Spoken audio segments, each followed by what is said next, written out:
ಎಲ್ಲರಿಗೂ ಇಂದಿನ ತರಗತಿಯ ಸ್ವಾಗತ.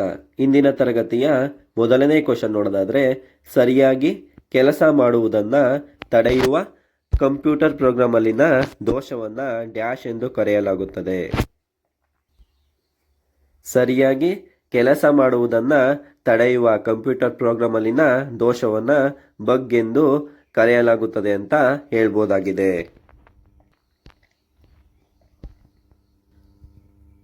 ಮುಂದಿನ ಕ್ವಶನ್ ನೋಡೋದಾದರೆ, ಯಾವ ಬಟನ್ ಅಕ್ಷರಮಾಲೆ ಅಥವಾ ಅಕ್ಷರಗಳನ್ನು ದೊಡ್ಡಕ್ಷರದಲ್ಲಿ ಮತ್ತು ಸಣ್ಣಕ್ಷರದಲ್ಲಿ ಮತ್ತು ಸಂಖ್ಯೆಗಳನ್ನು ಚಿಹ್ನೆಗಳಾಗಿ ಮಾಡುತ್ತದೆ?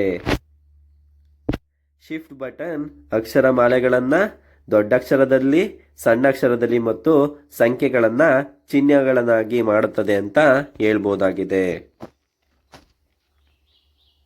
ಮುಂದಿನ ಕ್ವಶನ್ ನೋಡೋದಾದರೆ, ಕಂಪ್ಯೂಟರನ್ನು ಸ್ವಿಚ್ ಮಾಡಿದಾಗ ಬೂಟಿಂಗ್ ಪ್ರಕ್ರಿಯೆಯು ನಿರ್ವಹಿಸುತ್ತದೆ. ಅದನ್ನು ಡ್ಯಾಶ್ ಎಂದು ಕರೆಯಲಾಗುತ್ತದೆ. ಕಂಪ್ಯೂಟರನ್ನು ಸ್ವಿಚ್ ಮಾಡಿದಾಗ ಬೂಟಿಂಗ್ ಪ್ರಕ್ರಿಯೆಯು ನಿರ್ವಹಿಸುತ್ತದೆ. ಇದನ್ನು ಸ್ವಯಂ ಪರೀಕ್ಷೆಯಲ್ಲಿ ಪವರ್ ಎಂದು ಕರೆಯುತ್ತಾರೆ. ಮುಂದಿನ ಕ್ವಶನ್ ನೋಡೋದಾದರೆ, ವರ್ಡ್, ಪವರ್ ಪಾಯಿಂಟ್ನಂತಹ ಯಾವ ಸಾಫ್ಟ್ವೇರನ್ನು ಅಂತಿಮ ಬಳಕೆದಾರರು ಹೆಚ್ಚಾಗಿ ಬಳಸುತ್ತಾರೆ? ವರ್ಡ್, ಪವರ್ ಪಾಯಿಂಟ್ನಂತಹ ಅಪ್ಲಿಕೇಶನ್ ಸಾಫ್ಟ್ವೇರನ್ನು ಅಂತಿಮ ಬಳಕೆದಾರರು ಹೆಚ್ಚಾಗಿ ಬಳಸ್ತಾರೆ ಅಂತ ಹೇಳ್ಬೋದಾಗಿದೆ.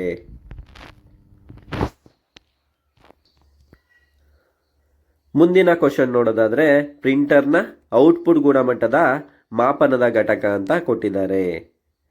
ಪ್ರಿಂಟರ್ನ ಔಟ್ಪುಟ್ ಗುಣಮಟ್ಟದ ಮಾಪನ ಘಟಕ ಪ್ರತಿ ಚದರ ಇಂಚಿಗೆ ಡಾಟ್ ಆಗಿದೆ ಅಂತ ಹೇಳ್ಬೋದಾಗಿದೆ. 31ನೇ ಕ್ವಶನ್ ನೋಡೋದಾದ್ರೆ, 5ನೇ ತಲೆಮಾರಿನ ಕಂಪ್ಯೂಟರ್ನ ಸ್ವಿಚಿಂಗ್ ಸಾಧನವು ಡ್ಯಾಶ್ ಅಂತ ಕೊಟ್ಟಿದ್ದಾರೆ. 5ನೇ ತಲೆಮಾರಿನ ಕಂಪ್ಯೂಟರ್ನ ಸ್ವಿಚಿಂಗ್ ಸಾಧನವು VLSI ಆಗಿದೆ ಅಂತ ಹೇಳ್ಬೋದಾಗಿದೆ.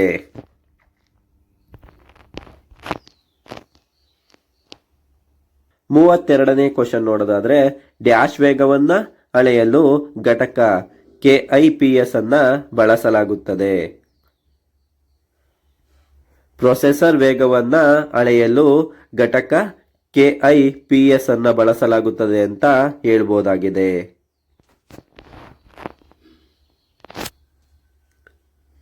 33ನೇ ಕ್ವಶನ್ ನೋಡೋದಾದ್ರೆ, DOS ಎಂದರೆ ಡ್ಯಾಶ್ ಅಂತ ಕೊಟ್ಟಿದ್ದಾರೆ. DOS ಎಂದರೆ ಡಿಸ್ಕ್ ಆಪರೇಟಿಂಗ್ ಸಿಸ್ಟಮ್ ಅಂತ ಹೇಳ್ಬೋದಾಗಿದೆ. 34ನೇ ಕ್ವಶನ್ ನೋಡೋದಾದ್ರೆ, ಪ್ರಾಥಮಿಕವಾಗಿ ಬಳಸುವ ಕಂಪ್ಯೂಟರ್ಗಳಲ್ಲಿ ಜಾಯ್ಸ್ಟಿಕ್ ಎಂದರೇನು? ಪ್ರಾಥಮಿಕವಾಗಿ ಬಳಸುವ ಕಂಪ್ಯೂಟರ್ನಲ್ಲಿ ಜಾಯ್ಸ್ಟಿಕ್ ಎಂದರೆ ಕಂಪ್ಯೂಟರ್ ಗೇಮಿಂಗ್ ಆಗಿದೆ.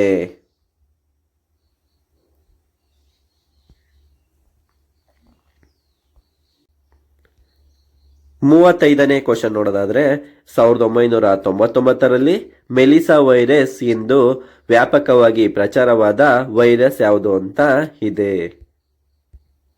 1999ರಲ್ಲಿ ಮೆಲಿಸಾ ವೈರಸ್ ಎಂದು ವ್ಯಾಪಕವಾಗಿ ಪ್ರಚಾರವಾದ ವೈರಸ್ ಇಮೇಲ್ ವೈರಸ್ ಆಗಿದೆ ಅಂತ ಹೇಳ್ಬೋದಾಗಿದೆ.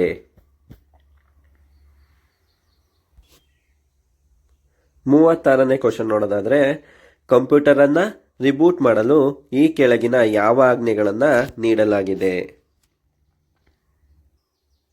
ಕಂಪ್ಯೂಟರನ್ನು ರಿಬೂಟ್ ಮಾಡಲು Ctrl+Alt+Delete ಆಜ್ಞೆಗಳನ್ನು ನೀಡಲಾಗುತ್ತದೆ. 37ನೇ ಕ್ವಶನ್ ನೋಡೋದಾದ್ರೆ, ಪ್ರೋಗ್ರಾಂನ ದೋಷಗಳನ್ನು ಸರಿಪಡಿಸಲು ಏನು ಮಾಡುತ್ತಾರೆ?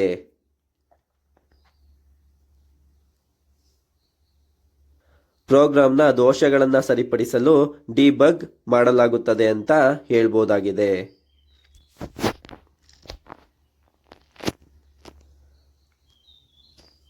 38ನೇ ಕ್ವಶನ್ ನೋಡೋದಾದ್ರೆ, BCD ಎಂದರೆ ಡ್ಯಾಶ್ ಅಂತ ಕೊಟ್ಟಿದ್ದಾರೆ. BCD ಎಂದರೆ ಬೈನರಿ ಕೋಡೆಡ್ ದಶಮಾಂಶ ಅಂತ ಹೇಳ್ಬೋದಾಗಿದೆ. 39ನೇ ಕ್ವಶನ್ ನೋಡೋದಾದ್ರೆ, ಯಾವ ರೀತಿಯ ವೈರಸ್ ಸ್ವತಃ ಉತ್ಪಾದಿಸಲು ಕಂಪ್ಯೂಟರ್ ಹೋಸ್ಟ್ಗಳನ್ನು ಬಳಸಲಾಗುತ್ತದೆ. ವಾರ್ಮ್ ರೀತಿಯ ವೈರಸ್ ಸ್ವತಃ ಪುನರುತ್ಪಾದಿಸಲು ಕಂಪ್ಯೂಟರ್ ಹೋಸ್ಟ್ಗಳನ್ನು ಬಳಸಲಾಗುತ್ತದೆ ಅಂತ ಹೇಳ್ಬೋದಾಗಿದೆ.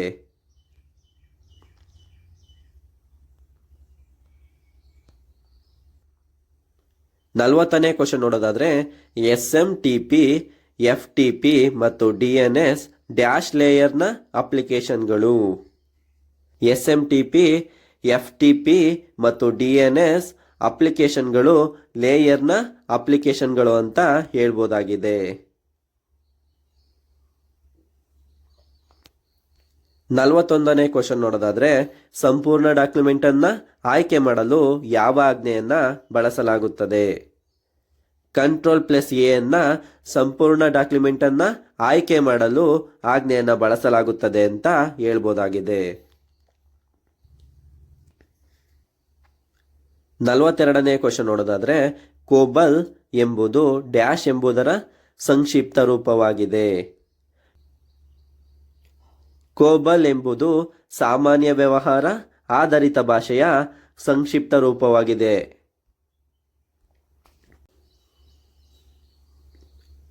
43ನೇ ಕ್ವಶನ್ ನೋಡೋದಾದ್ರೆ ಒಂದು ಸಮಯದಲ್ಲಿ ಒಂದಕ್ಕಿಂತ ಹೆಚ್ಚು ಅಪ್ಲಿಕೇಶನ್ಗಳನ್ನು ಚಲಾಯಿಸಲು OSನ ಸಾಮರ್ಥ್ಯವನ್ನ ಡ್ಯಾಶ್ ಎಂದು ಕರೆಯಲಾಗುತ್ತದೆ. ಒಂದು ಸಮಯದಲ್ಲಿ ಒಂದಕ್ಕಿಂತ ಹೆಚ್ಚು ಅಪ್ಲಿಕೇಶನ್ಗಳನ್ನು ಚಲಾಯಿಸಲು OSನ ಸಾಮರ್ಥ್ಯವನ್ನ ಬಹುಕಾರ್ಯಕ ಎಂದು ಕರೆಯಲಾಗುತ್ತದೆ ಅಂತ ಹೇಳ್ಬೋದಾಗಿದೆ.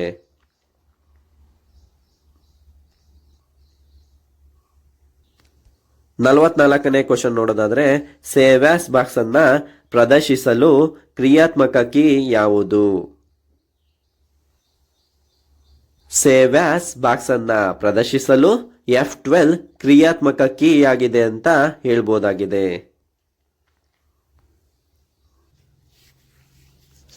45ನೇ ಕ್ವಶನ್ ನೋಡೋದಾದ್ರೆ NOSನ ಪೂರ್ಣ ರೂಪ ಯಾವುದು?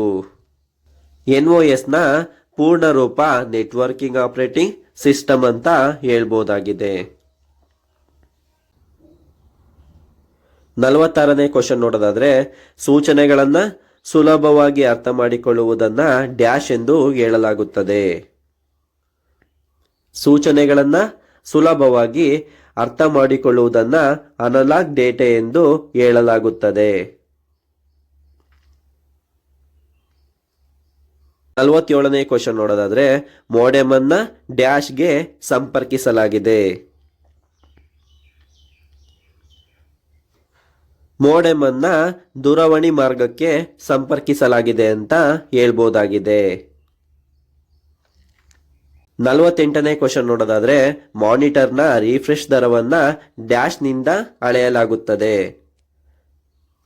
ಮಾನಿಟರ್ನ ರಿಫ್ರೆಶ್ ದರವನ್ನ ಹರ್ಟ್ಸ್ ನಿಂದ ಅಳೆಯಲಾಗುತ್ತದೆ ಅಂತ ಹೇಳ್ಬೋದಾಗಿದೆ.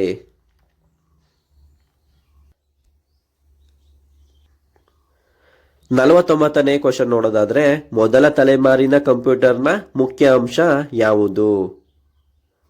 ಮೊದಲ ತಲೆಮಾರಿನ ಕಂಪ್ಯೂಟರ್ನ ಮುಖ್ಯ ಅಂಶ ನಿರ್ವಾತ ಟ್ಯೂಬ್ ಮತ್ತು ಕವಟಗಳು ಆಗಿವೆ.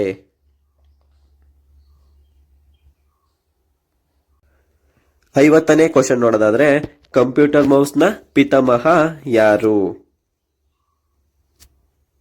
ಡಗಲ್ ಸೆಂಗಲ್ಬರ್ಟ್ ಕಂಪ್ಯೂಟರ್ ಮೌಸ್ನ ಪಿತಾಮಹರಾಗಿದ್ದಾರೆ.